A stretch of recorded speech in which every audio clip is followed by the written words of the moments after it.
Crime number 98/94/95 murder കേസാ. Case diary സാറിനെ ഏൽപ്പിക്കാൻ SP പറഞ്ഞു. കേസ് ഡയറി ഇതുവരെ ക്ലോസ് ചെയ്തിട്ടില്ല. സാറിന്റെ കൂടെ ഒപ്പീനിയൻ അറിഞ്ഞതിന് ശേഷം ക്ലോസ് ചെയ്താൽ മതി എന്നാ SP പറഞ്ഞത്. 2-3 ദിവസമൊക്കെ ഞാൻ ഫ്രീ അല്ലല്ലോ. അടുത്ത ബുധനാഴ്ചയോ വ്യാഴാഴ്ചയോ ഒന്ന് വിളിക്കാൻ പറയും. പ്രതി ഇപ്പോഴും കസ്റ്റഡി തന്നെ അല്ലേ? അല്ല സർ, റിമാൻഡ് ചെയ്തു. സബ്ജക്റ്റ് ഇല്ല. അപ്പൊ SP ഒന്ന് വിളിക്കാൻ പറയും. സർ ചായ? No thanks. ഓക്കെ.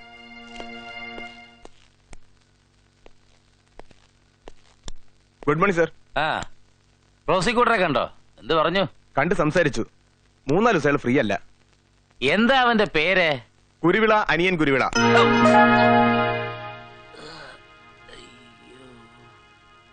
അവന്റെ പേര് പറഞ്ഞപ്പോഴേ കണ്ടത് ചോരയാ. അവൻ നമുക്ക് തലവേനയാവോ വിൽസാ? അങ്ങനെയൊന്നുമില്ല. എത്ര പറഞ്ഞാലും മനസ്സിലാവത്തില്ല. ഇവിടെ തന്നോട് ഞാൻ പറഞ്ഞിട്ടില്ലേ നോക്കിയിട്ട് അങ്ങോട്ട് വരാമെന്ന്? അല്ല, ഇതിനു മുമ്പ് ഇങ്ങനെ ഒരു ഉത്തരവ് ഉണ്ടായിട്ടില്ല. കൂടാതെ 5 മിനിറ്റ് മുമ്പല്ല ഞാൻ ഈ ഫയൽ എടുക്കാൻ വേണ്ടി അങ്ങോട്ട് പോയത്. വെച്ചിട്ട് പോടോ.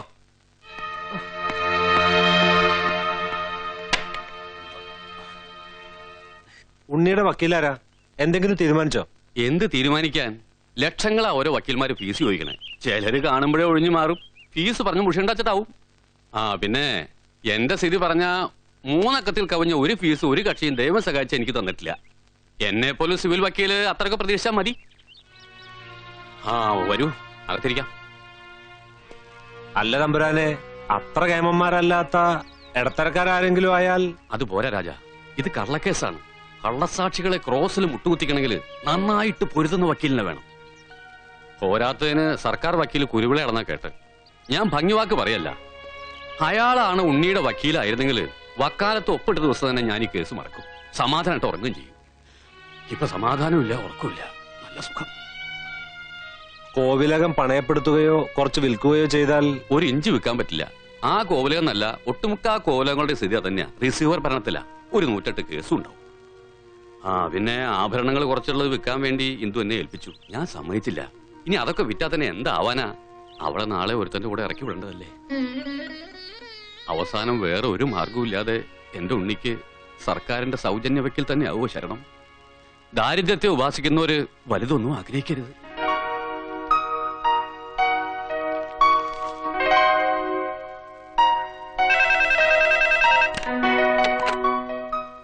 ഹലോ. ഉണ്ട്, കൊടുക്കാം. SP sir. Yes sir. പറയാം സർ, പറയാം സർ. എങ്ങനെയുണ്ട്?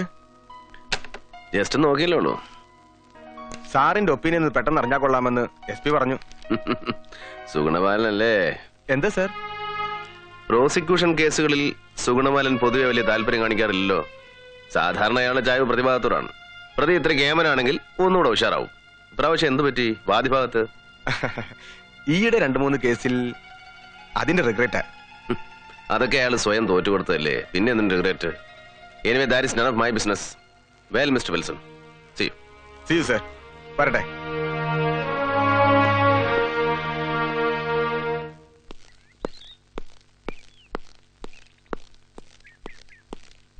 അവൻ എന്താ പറഞ്ഞേ? പ്രതികൾ കേമന്മാരാണെങ്കിൽ എനിക്ക് ഉഷാർ കൂടുവന്നോ? താനോ അത് രസിച്ച് കാണുമല്ലേ? എന്നെയാണല്ലോ കുറ്റം പറഞ്ഞേ. അയ്യോ, എന്നെ ആ കൂട്ടത്തിൽ പെടുത്തരുത് സർ. എടോ, വാദികളുടെയും പ്രതികളുടെയും സാക്ഷികളുടെയും പോക്കറ്റ് ബലമായി പിടിച്ചു പറിച്ച് ഞണ്ണാത്ത ഏത് പ്രോസിക്യൂട്ടർ ഉണ്ടോ ഇവിടെ? ഈ കേസൊന്ന് തീരട്ടടോ. അവന്റെ ക്രിമികടി ഞാൻ തീർത്തു തരാം.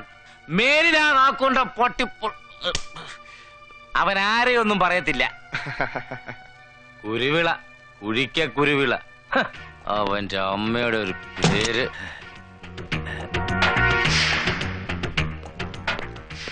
വരൂ. ഇരിക്കണം sir. Thank you. Case study മുഴുവൻ വായിച്ചു. അതിൽ മൊഴി നൽകിയിട്ടുള്ള സാക്ഷികളൊക്കെ എനിക്ക് നേരിട്ടൊന്ന് കാണണം. എപ്പോൾ അറേഞ്ച് ചെയ്യാൻ പറ്റും?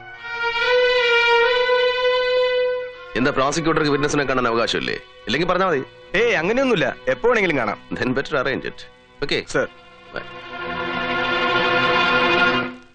ഞാൻ വാതിലിന് പുറത്തു നിന്നപ്പോ സാറിനെ പുകഴ്ത്തി പറഞ്ഞില്ലേ? അതിന്റെ കുറെ ഭാഗങ്ങൾ ഞാൻ കേട്ടു. തിരിച്ചതുപോലെ ഞാനും ഒന്ന് പുകഴ്ത്തട്ടെ. നല്ല പച്ച മലയാളത്തില് പ്രാസോപ്പിച്ച് കായും മായും ഒക്കെ ഉപയോഗിച്ച്. പിന്നെ കാതിന്റെ പുളിപ്പുണ്ടല്ലോ, ആസിഡ് ഒഴിച്ച് കഴിയാലും പോവില്ല. വരട്ടെ.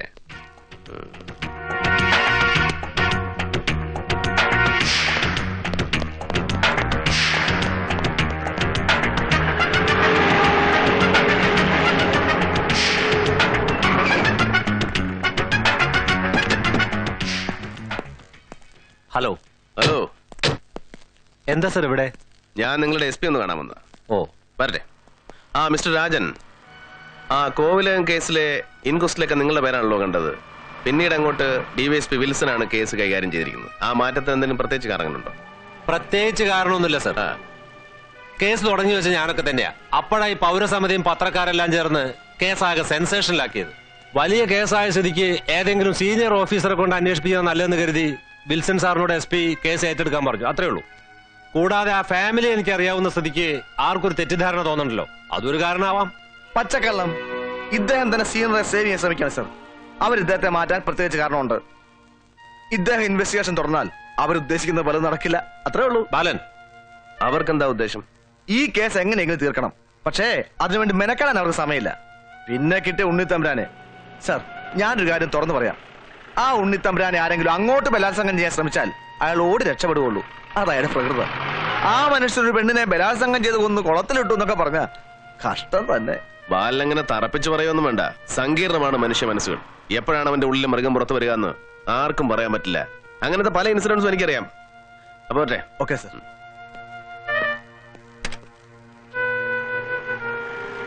അപ്പോ ഇങ്ങേരെ അവര് ബ്രെയിൻ വാഷ് ചെയ്തു. ബാല, തന്റെ നാവ് മഹാപെശക. താൻ സൂക്ഷിക്കണം. വളരെ കൂടുന്നുണ്ട് കേട്ടോ. അനിയും കുഞ്ഞൂടെ ഇല്ലയോ ദീനാമേ? ഇല്ല, ഏതോ വക്കീൽ കൃഷ്ണൻ നായരെ കണ്ടിട്ട് വരാമെന്നും പറഞ്ഞു പോയി. ഓഹോ. ആ പെണ്ണ് കണ്ടതിനെ മാറ്റി പിടിക്കു ദീനാമേ. പെണ്ണ് കണ്ടതിനെ കുറിച്ച് അവൻ എന്നാ പറഞ്ഞു? സൂസനെ അവൻ ഇഷ്ടപ്പെട്ടോ? അങ്ങനെ തെളിച്ചു പറഞ്ഞില്ല, പക്ഷെ സംസാരത്തിൽ നിന്ന് ഞാൻ മനസ്സിലാക്കിയ ഇഷ്ടപ്പെട്ട പോലെയാ. മാണിക്കുഞ്ഞൊന്നും ചോദിച്ചില്ലേ? ഇഷ്ടപ്പെട്ടില്ല എന്ന് പറഞ്ഞില്ല, എന്നാ ഇഷ്ടമായെന്നും പറഞ്ഞില്ല. മാണിക്കുഞ്ഞിന്റെ ഇഷ്ടം പോലെ ചെയ്തോളാൻ പറഞ്ഞ ഞാൻ എന്നാ ചെയ്യാനാ? അല്ല മാണിക്കുഞ്ഞേ, പെണ്ണിന്റെ അപ്പച്ചനും അമ്മച്ചി അമേരിക്കയിലല്ലയോ? ആണെങ്കിൽ എന്നാ കല്യാണം അങ്ങ് ഉറപ്പിക്കണം. എന്നാത്തിനാ? അല്ല, ഒന്നുമില്ലാലും നമുക്ക് അമേരിക്ക ഒന്ന് കാണാമല്ലോ. വേറെ ഒരിടവും കാണണമെന്ന് തോന്നിയില്ലേ ദീനാമേ? ചെറുപ്പം മുതലേ എന്റെ ഒരു ആശയാ. നേഴ്സിംഗ് പഠിച്ചു അമേരിക്കയിലേക്ക് കയറ്റി അയക്കാവുന്ന പള്ളിയിലെ അച്ഛൻ പറഞ്ഞതാ. നിങ്ങളല്ലതാ മലഞ്ചരക്കാണോ അങ്ങോട്ട് കയറ്റി അയക്കാൻ? അങ്ങോട്ട് അയക്കുന്നത് പാഴ്ചെലവാണെന്ന് അന്ന് പറഞ്ഞ പള്ളിയിൽ അച്ഛൻ അറിയാമായിരുന്നു. അതാ ഇവിടെ നിന്ന് പോയത്. മനുഷ്യരുടെ ഓരോ ദുരാഗ്രഹങ്ങള്. നിങ്ങൾ പൈപ്പ് തുറന്നിട്ടല്ലേ ദീനാമേ ഒന്ന് പോയി അടയ്ക്കുന്നേ? വെറുതെ പാഴ്ചെല ഉണ്ടാക്കല്ലേ. കൊച്ചിനെ കൊണ്ട് ഞാൻ തോറ്റു. അതും ഇതും ഒന്ന് തന്നെ. ഇത്രയൊക്കെ ദുഃഖത്തിനിടയിലും ഈശ്വരൻ നമ്മളോട് കരുണ കാണിക്കുന്നുണ്ടല്ലോ എന്ന് ആലോചിക്കുമ്പോ മനസ്സിനൊരു ആശ്വാസം. ഈ പ്രശ്നങ്ങളൊക്കെ ഉണ്ടായിട്ടും അവർ കല്യാണക്കാര്യത്തിൽ വാക്ക് മാറിയിട്ടില്ല. നീ നിർദോഷിയാണെന്ന് അവർക്ക് തോന്നിക്കാണണം. അവളുടെ സുഹൃതം. ഗവൺമെന്റ് വക്കീൽ അനിയൻ കുരുളയാണെന്ന് കേട്ടു. അയാൾ വാദിച്ച ഒരു കേസും തോറ്റിട്ടില്ല എന്ന് ഇവിടുത്തെ സാറന്മാർ പറയുന്നു. അതൊക്കെ കുറ്റം ചെയ്തവരുടെ കേസായതുകൊണ്ടായിരിക്കും ജയിച്ചത്. ഉണ്ണിയേട്ടൻ ഒരു കുറ്റവും ചെയ്തിട്ടില്ലല്ലോ. നമ്മുടെ വക്കീൽ ആരും നിശ്ചയിച്ചു അമ്മാവ? നിശ്ചയിക്കണം. പലരും കണ്ടു. അതിനൊക്കെ സമയമുണ്ടല്ലോ.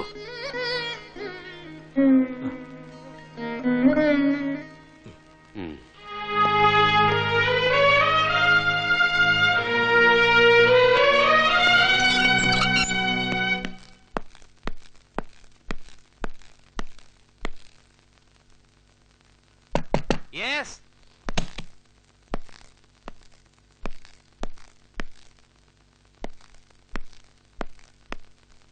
തന്നോട് പലപ്പോഴും ഞാൻ പറഞ്ഞിട്ടില്ല ഇങ്ങനെ വരിഞ്ഞു കയറി വരരുതെന്ന്.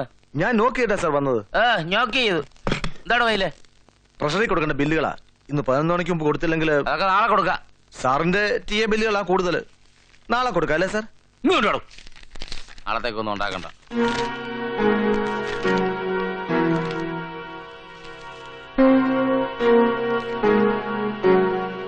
എടോ, ഇയാള് പോയി 3-4 ചായ പറ. ഞാൻ കോൺസ്റ്റബിളിനെ അയക്കാം സാർ. ഇയാള് പോയി പറഞ്ഞാൽ എന്താ? ഇയാള് പറഞ്ഞാ മതി. ഓ, ദുരഭിമാനം.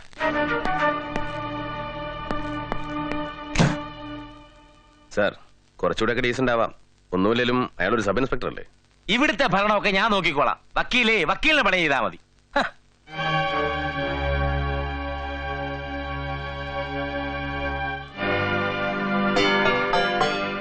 വരൂ.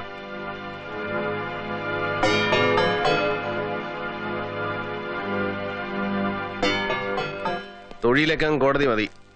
ഇവരല്ലേ മോട്ടീവ് പ്രൂവ് ചെയ്യുന്ന സാക്ഷി? അതെ. നിങ്ങളല്ലേ സീതയുടെ അമ്മ? അതെ. ഉണ്ണിത്തമ്പുരാൻ ഒന്നിൽ കൂടുതൽ തവണ മകളോട് മോശമായി പെരുമാറാൻ ശ്രമിച്ചതായി സീന നിങ്ങളോട് പറഞ്ഞതായി നിങ്ങൾ പോലീസിൽ കൊടുത്ത മൊഴിയിൽ പറഞ്ഞിട്ടുണ്ട്. പറഞ്ഞിട്ടുണ്ട് സർ.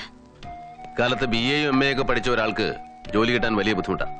എന്നാൽ വീട്ടുജോലിക്കാരുടെ കാര്യത്തിൽ നേരെ മറിച്ച ആളെ കിട്ടാനാ ബുദ്ധിമുട്ട്. അങ്ങനെയുള്ളപ്പോ മകൾ പല പ്രാവശ്യം കംപ്ലൈന്റ് ചെയ്തിട്ടും മകളെ അവിടെ തന്നെ പിന്നെയും ജോലിക്ക് വിട്ടത് എന്തുകൊണ്ടാണ്? രാജവംശമല്ലേ, അല്പം അതിര് വിട്ടാലും കുഴപ്പമില്ല എന്ന് തോന്നിയോ നിങ്ങൾക്ക്? പിന്നെ നിങ്ങൾ ആവശ്യമില്ലാത്ത ചോദ്യങ്ങൾ ചോദിച്ച് അവരെ കുഴപ്പിക്കാൻ നോക്കണ്ട. അവരുടെ മൊഴിയിൽ എന്തെങ്കിലും പോരായ്മ ഉണ്ടെങ്കിൽ അത് പറഞ്ഞു കൊടുത്താൽ മതി. PP കയറി ഡിഫൻസ് വക്കീലാവണ്ട. എന്ത് ചോദിക്കണം, എങ്ങനെ ചോദിക്കണം എന്നൊക്കെ ഞാൻ തീരുമാനിച്ചോളാം. നിങ്ങൾ എഴുതി വെച്ചതൊക്കെ അപ്പാടെ സ്ഥിരീകരിക്കാനുള്ള ബാധ്യതയൊന്നും എനിക്കില്ല. സാക്ഷികൾ ജെനുവിനാണോ എന്ന് എനിക്ക് കൂടെ ബോധ്യമാവണം. നിങ്ങളുടെ പ്രസൻസിൽ ഇവരെ ചോദ്യം ചെയ്യാൻ എനിക്ക് ബുദ്ധിമുട്ടാണ്. പ്ലീസ്, നിങ്ങൾ പോകുന്നോ ഞാൻ പോണോ?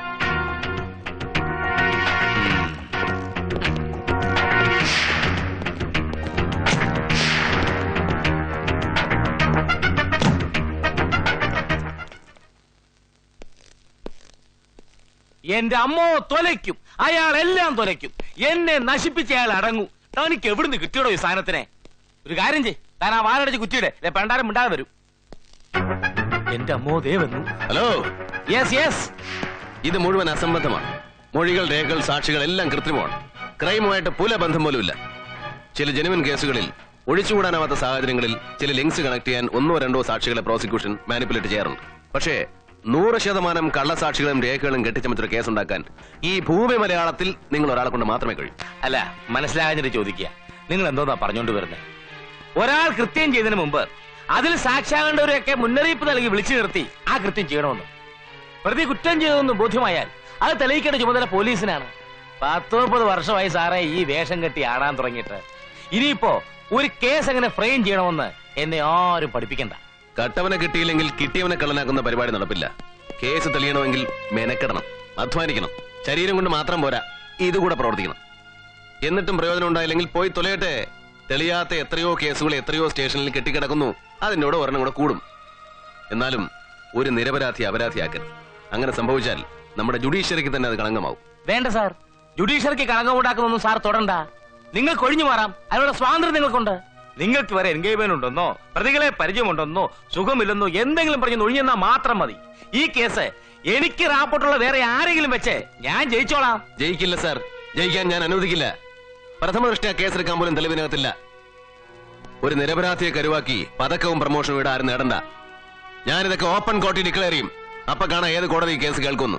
ഞാനും ഈ ചെരപ്പ് തുടങ്ങിയിട്ട് കുറെ കാലമായി.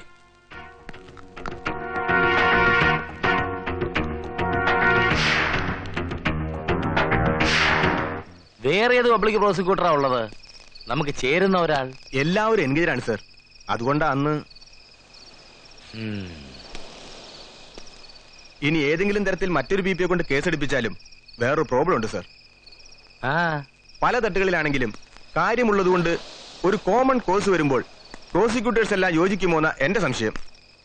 കുരുവിളയുടെ നിലപാടറിഞ്ഞ് മറ്റു BP-മാർ സഹകരിക്കാൻ തയ്യാറായില്ലെങ്കിൽ എന്ത് ചെയ്യും സർ? കൂട്ടത്തോടെ ഈ കേസ് ബോയ്ക്കോട്ട് ചെയ്യാൻ തീരുമാനിച്ചാൽ?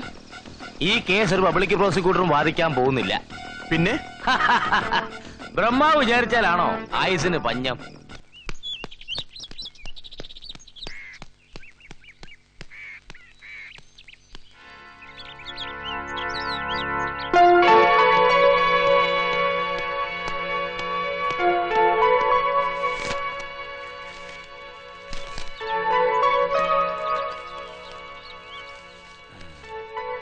കോവിലകം കേസ്. സുപ്രസിദ്ധ ക്രിമിനൽ അഭിഭാഷകൻ Jagadish T Nambiar, special prosecutor.